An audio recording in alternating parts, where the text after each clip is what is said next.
സ്വർണം പവന് 1,68,000 എത്തും എന്നാണ് ഇപ്പൊ പഠനങ്ങൾ പറയുന്നത്. കാരണം ഇന്നലെ ഒറ്റ ദിവസം കൊണ്ട് 3000 രൂപയാണ് പവന് കൂടിയത്. അപ്പൊ സ്വർണം ഇന്നലെ വാങ്ങാൻ പോയവരൊക്കെ ശരിക്കും പറഞ്ഞാൽ അയ്യത്തടാന്നായിരുന്നു. കാരണം 1,14,000 അടുത്തായിരുന്നു പവൻ ഉണ്ടായിരുന്നത്. ഇപ്പൊ 1,16,000 മേലേക്ക് പോയി. അപ്പോൾ ഡെയിലി ഇങ്ങനെ 2,000-3,000 വെച്ച് കൂടുന്നൊക്കെ പറയുന്നുണ്ട്. പോരാത്തതിന് ചിങ്ങമാസം ആയതുകൊണ്ട് ഓട്ടോമാറ്റിക്കലി സ്വർണത്തിന് സാധാരണ കേരളത്തിൽ വില കൂടാറുണ്ട്. പക്ഷെ ഇതിന് കാരണം അതൊന്നുമില്ല. ആഗോള തലത്തിൽ ഫെഡറൽ ബാങ്കിൽ ശരിക്കും പറഞ്ഞാൽ പലിശ നിരക്ക് എന്തായാലും കൂട്ടിയിട്ടുണ്ട്. അപ്പോൾ ഓട്ടോമാറ്റിക്കലി എന്താ സംഭവിക്കുക, ഇന്ത്യയിൽ പണപ്പെരുപ്പത്തിന് പ്രശ്നം ഉണ്ടാവും, ഇൻഫ്ലേഷൻ ഉണ്ടാവും. അപ്പൊ സ്വർണത്തിന് വില കൂട്ടും. കാരണം നമ്മുടെ കയ്യിലുള്ള സ്വർണ്ണം ആണല്ലോ, അതുകൊണ്ട് സ്വർണത്തിന് വില കൂട്ടും. അപ്പോൾ എന്തായാലും പവന് ഒരു നവംബർ ഒക്കെ ആകുമ്പോഴേക്കും 1,68,000 രൂപയിൽ സ്വർണം എന്തായാലും നിൽക്കും. അതുകൊണ്ട് ഇപ്പോൾ ചാടി ഓടിയിട്ട് നിങ്ങൾ എന്തായാലും സ്വർണം വാങ്ങാൻ പോവാതിരിക്കുന്നതായിരിക്കും നല്ലത്. നിങ്ങൾ സ്വർണം വിൽക്കുകയോ അല്ലെങ്കിൽ ഈ സമയത്ത് പണയം വെക്കാൻ പറ്റുകയാണെങ്കിൽ അത്രയും നല്ലതാണ്. കാരണം മിഞ്ഞാന്ന് വാങ്ങിയവർക്ക് ഇന്നലെയോ ഇന്നോ ആയിട്ട് സ്വർണം വിൽക്കണവർക്ക് അവർക്ക് ലാഭം 10,000 രൂപ എങ്ങനെയായാലും കിട്ടും. അപ്പോൾ ആ രീതിയിലാണ് ഇപ്പോൾ സ്വർണം പോയിക്കൊണ്ടിരിക്കുന്നത്. അപ്പോൾ നിങ്ങൾ സ്വർണം വിൽക്കുകയാണെങ്കിൽ ഇപ്പോൾ ഏറ്റവും നല്ലൊരു കാര്യമാണ്. ഇപ്പോൾ അങ്ങനെ പെട്ടെന്ന് വാങ്ങരുത്. പക്ഷെ ഇപ്പോൾ കല്യാണ സീസൺ ആയതുകൊണ്ട് എല്ലാവരും നല്ല രീതിയിൽ തന്നെ സ്വർണം വാങ്ങും. അത് സ്വാഭാവികമായിട്ടുള്ള ഒരു കാര്യമാണ്. അതുകൊണ്ട് ഇന്നത്തെ മെയിൻ ന്യൂസിലെല്ലാം ഈ കാര്യങ്ങളാണ് പറഞ്ഞിരിക്കുന്നത്. സ്വർണ്ണ പണയ വിപണി പിടിക്കാൻ വമ്പന്മാർ വരികയാണ്. കാരണം ആൾക്കാർ സ്വർണം വാങ്ങണം, സ്വർണം പണയം വെക്കണം കൊണ്ട് ടാറ്റയും ആദിത്യ ബിർള ഇനിയിപ്പോൾ സ്വർണത്തിലേക്ക് വരാൻ പോവുകയാണ് എന്നുള്ളൊരു ന്യൂസാണ് ഇവിടെ പറഞ്ഞിരിക്കുന്നത്. അപ്പോൾ രാജ്യത്തെ സ്വർണ്ണ വിപണിയിൽ മത്സരം ശക്തമാകുന്നതുകൊണ്ട് കേരളം ആസ്ഥാനമായി മുത്തൂറ്റ് ഫിനാൻസ്, മണപ്പുറം ഫൈനാൻസ്, മുത്തൂറ്റ് ഫിൻകോർപ്പ് തുടങ്ങിയവർ ശക്തി കേന്ദ്രമായി വിപണിയിലേക്ക് ടാറ്റ, ബിർള തുടങ്ങിയവരും കൂടി ഇനിയിപ്പോൾ പണയത്തിൻ്റെ കാര്യത്തിലേക്ക് വരുമെന്നാണ് പറയുന്നത്. അങ്ങനെ ഒരു ന്യൂസാണ് മെയിനായിട്ട് ഇന്നിപ്പോൾ ഉള്ളത്. ഇത് ബിസിനസ് ന്യൂസാണ്. അതുമാത്രമല്ല ഇപ്പോൾ ഓണമൊക്കെ ആയല്ലോ. അപ്പോൾ സ്വർണം പോലെ തന്നെ ഇപ്പോൾ തുടങ്ങുന്നതിനെല്ലാം വില കൂടുതലായി തോന്നുന്നു. കാരണം ഓണക്കാലത്ത് സാധാരണ പച്ചക്കറിക്കൊക്കെ വില കൂടും, അത് സ്വാഭാവികമായിട്ടുള്ള കാര്യമാണ്. പക്ഷെ സപ്ലൈകോയിൽ ഇന്നലെ മുതൽ നല്ല വില കമ്മിയിൽ തന്നെ കിട്ടുന്നുണ്ട്. സപ്ലൈകോയിൽ എന്തായാലും വിറ്റുവരവ് ഈ ഓണത്തിന് 200 കോടി രൂപ ലാഭമൊക്കെ കിട്ടിയിട്ടുണ്ട്. അപ്പോൾ അരിയൊക്കെ 33 രൂപയെ സപ്ലൈകോയിൽ ഉള്ളൂ. പക്ഷെ കടയിലാണെങ്കിലോ 50-60 രൂപയൊക്കെ നമുക്ക് കൊടുക്കേണ്ടി വരുന്നത്. 85-100 രൂപ അരിക്കിപ്പോൾ ഉണ്ട്. അപ്പോൾ 33 രൂപയ്ക്ക് അരി കിട്ടുക പറഞ്ഞാൽ ചില്ലറ കാര്യമല്ലല്ലോ.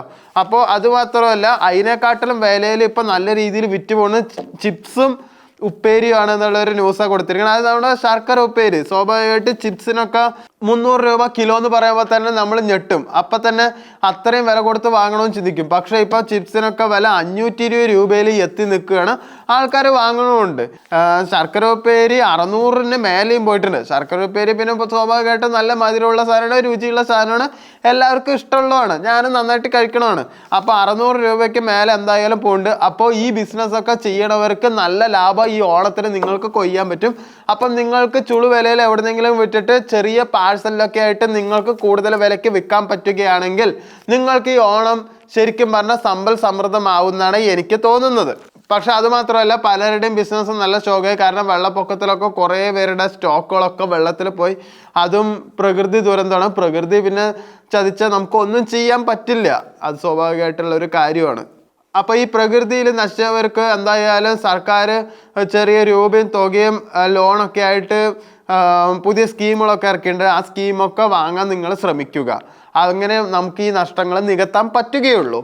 പിന്നെ അടുത്തൊരു മെയിൻ ന്യൂസാണ് ഡൊണാൾഡ് ട്രംപിൻ്റെ കൂടെ നതാലി എന്നൊരു പെണ്ണ് ഇപ്പോൾ സ്ഥിരം നടക്കുന്നുണ്ടെന്ന് പറയണ്ടല്ലോ. അവർ ആക്ച്വലി ഒരു റിപ്പോർട്ടറാണ്. ഡൊണാൾഡ് ട്രംപിൻ്റെ പേഴ്സണൽ കാര്യങ്ങളെല്ലാം നോക്കുന്നുണ്ട്. അതുമാത്രമല്ല, ഡൊണാൾഡ് ട്രംപിൻ്റെ ഈ കഴിഞ്ഞ ഇലക്ഷനിൽ ഇവർ നല്ലൊരു സ്വാധീനം ചെലുത്തിയിട്ടുണ്ട്. അപ്പോൾ എന്തിനാ ഇവർ എപ്പോഴും കൂടെ നടത്തണമെന്നുള്ള ചോദ്യങ്ങളൊക്കെ സ്വന്തം പാർട്ടിക്കുള്ളിൽ തന്നെ നോക്കുന്നുണ്ട്. പിന്നെ ഇത് പ്രതിപക്ഷ പാർട്ടി റിപ്പബ്ലിക്കൻസ് എന്തായാലും ഡെമോക്രാറ്റിക് പാർട്ടി ഇതെന്തായാലും വെറുതെ വിടില്ലല്ലോ.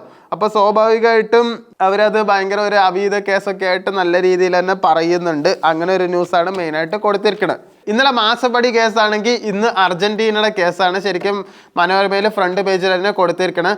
അർജന്റീന ടീം വരുന്നുവെന്ന് കായിക വകുപ്പിന് കുറിപ്പ് നൽകിയത് മുൻ കായിക മന്ത്രിയുടെ പ്രൈവറ്റ് സെക്രട്ടറി എന്ന രീതിയിൽ കുറിപ്പാണ് കൊടുത്തിരിക്കുന്നത്. അപ്പോൾ ഇതിലും പിണറായി വിജയൻ എന്തായാലും പണി വാളുന്നാണ് ഒക്കെ പറയുന്നത്. കാരണം പിണറായി വിജയൻ്റെ അറിവോടെയാണ് അർജന്റീന ടീം വരണോ വേണ്ടോ എന്നുള്ളതൊക്കെ പറഞ്ഞത്. അതിൻ്റെ പേരിൽ പേരിൽ 120 കോടി മുക്കി എന്നുള്ള ന്യൂസൊക്കെ വന്ന് നമുക്കറിയാലോ. അപ്പൊ എന്തായാലും കായിക മന്ത്രിയുടെ പ്രൈവറ്റ് സെക്രട്ടറി എന്തായാലും അയച്ചതിന്റെ കത്ത് ഇവിടെ പേപ്പറിൽ തന്നെ കൊടുത്തിട്ടുണ്ട്. കത്തിൽ എഴുതിയിരിക്കുന്ന ലോകകപ്പ് ഫുട്ബോൾ ജേതാക്കളായ അർജന്റീനിയൻ ടീം കേരളത്തിൽ വരുന്നു, സൗഹൃദ മത്സരം നടത്തുന്നതിനും സന്നദ്ധത അറിയിച്ചിട്ടുണ്ട്. 2025 ഒക്ടോബർ മാസമാണ് മത്സരം നടത്താൻ ഉദ്ദേശിക്കുന്നത്. മത്സരത്തിൽ നടത്തിപ്പിനുള്ള SPVI സ്പോർട്സ് കേരള ഫെഡറേഷന് ചുമതലപ്പെടുത്തിയെന്നും മത്സരം നടത്തുന്നതിനാവശ്യമായ മുന്നൊരുക്ക പ്രവർത്തനങ്ങൾ അടിയന്തരമായി ആരംഭിക്കുമെന്നും ബഹുമുഖ്യമന്ത്രിയുടെ നിർദ്ദേശപ്രകാരം അറിയിക്കുന്നു. അപ്പോൾ അതുമാത്രമല്ല, ഇത് അർജന്റീന വരെ ഈ ന്യൂസ് എന്തായാലും പോയിട്ടുണ്ട്. അവർക്ക് ഇതുപോലെ ഒന്നും ലെറ്റർ ഒന്നും കിട്ടിയിട്ടില്ല എന്ന് എന്തായാലും അർജന്റീന പ്രധാനമന്ത്രി എന്തായാലും പറഞ്ഞിട്ടുണ്ട്. പിന്നെ അടുത്തൊരു ദീപകയിലുള്ള ഒരു ന്യൂസാണ് മുല്ലപ്പെരിയാർ പുതിയ ഡാം ചെലവ് മൊത്തം കേരളം വഹിക്കാമെന്ന് പറഞ്ഞിട്ടുണ്ട്. അപ്പോൾ ഇന്നലെ VD സതീശനും തമിഴ്നാട് മുഖ്യമന്ത്രിയായ ജോസഫ് വിജയും കൂടി എന്തായാലും ഒരു മീറ്റിംഗ് നടത്തിയതൊക്കെ നിങ്ങൾ അറിഞ്ഞു കാണുമല്ലോ. അപ്പോൾ ആ മീറ്റിങ്ങിൽ എന്തായാലും വിജയ് എന്തായാലും ഒരു തീരുമാനം എന്തായാലും പറഞ്ഞിട്ടില്ല. പക്ഷെ VD സതീശൻ പറഞ്ഞിരിക്കുന്നത് ഡാം കെട്ടാൻ വേണ്ടിയിട്ട് ഞങ്ങൾ തന്നെ പുതിയ മുഴുവൻ ചെലവും വഹിക്കാം, ഞങ്ങൾ തന്നെ കെട്ടിക്കോളാം, തമിഴ്നാട് ഇടപെടേണ്ട, തമിഴ്നാട്ടിനുള്ള വെള്ളം എന്തായാലും കിട്ടുന്നുള്ള രീതിയിലൊക്കെ സംഭാഷണം ഇന്നലെ നടന്നിട്ടുണ്ട്. പക്ഷെ വിജയ് പറഞ്ഞിരിക്കുന്നത് ഡാമിൻ്റെ വെള്ളം 152 അടിയായിട്ട് ഉയർത്തണം. ഇപ്പം 139 അടിയാണ്. ആ കൂടെ 150 വർഷം ഡാമിന് എന്തായാലും ഉള്ളൂ.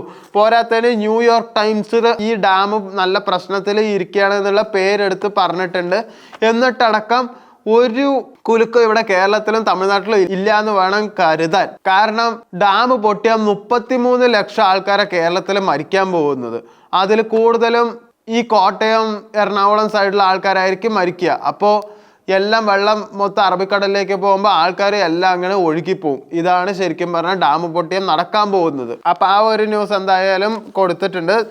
തമിഴ്നാട് മുഖ്യമന്ത്രി എന്തായാലും അതിനൊരു കറക്റ്റ് മറുപടി എന്തായാലും ഡാം കെട്ടില്ല എന്നൊക്കെ ഇതിനു മുമ്പ് പറഞ്ഞിട്ടുണ്ടായിരുന്നു. പക്ഷേ ഇന്നലത്തെ മീറ്റിങ്ങിൽ എന്തായാലും അങ്ങനെ പറഞ്ഞിട്ടില്ല.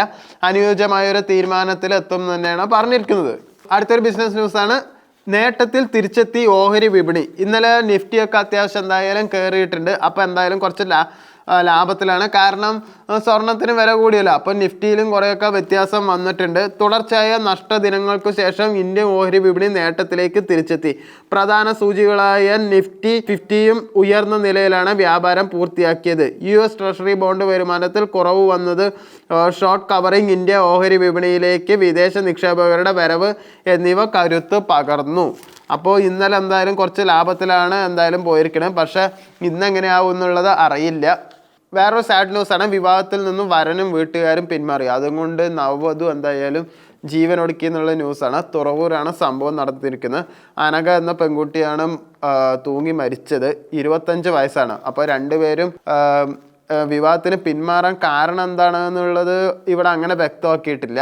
പക്ഷേ ഇവർ രണ്ടുപേരും വരനും വധുവും മുൻപ് അബുദാബിയിൽ ജോലി ചെയ്യുകയായിരുന്നു. അങ്ങനെ ഇൻസ്റ്റാഗ്രാം വഴി പരിചയപ്പെട്ടു, ചാറ്റ് ചെയ്തു, അവർ പ്രണയത്തിലായി, വിവാഹത്തിലെത്തി. വീട്ടുകാരുടെ സമ്മതത്തോടെ തന്നെയായിരുന്നു. പക്ഷേ കല്യാണത്തിന് കുറച്ച് ദിവസം മുമ്പ് വരനും കുടുംബം എന്തായാലും വിവാഹത്തിൽ നിന്ന് പിന്മാറി. അപ്പോൾ ആ പെൺകുട്ടി എന്തായാലും അതിൻ്റെ പേരിൽ തൂങ്ങി മരിച്ചു. അപ്പോൾ എന്തായാലും വിവാഹത്തിന് ആത്മഹത്യ പ്രേരണ കുറ്റമുണ്ട് പറഞ്ഞിട്ട് എന്തായാലും വരൻ്റെ കുടുംബത്തിലേക്ക് കേസ് പോയിട്ടുണ്ട്.